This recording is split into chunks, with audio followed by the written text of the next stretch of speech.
Salutare tuturor, bine v-am găsit la un nou episod.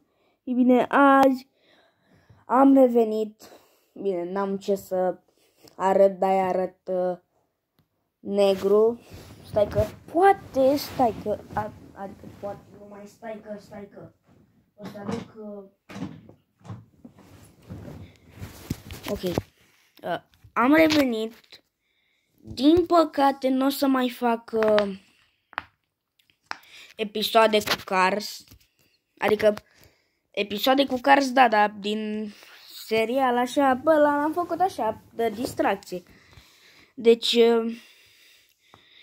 am fost nu prea am fost activ să postez și pe canalul mare, să zic. Nu e foarte mare, dar zic și așa. Canalul vechi. S-au împlinit și 2 ani de când fac YouTube pe el.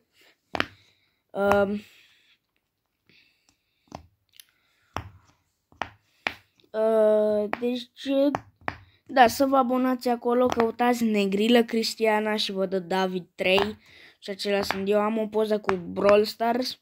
Pe canalul ăsta mai mult o să fac episoade cu Cars și cu de-astea, pentru că canalul ăsta l-am făcut pentru, nu știu, pentru copii.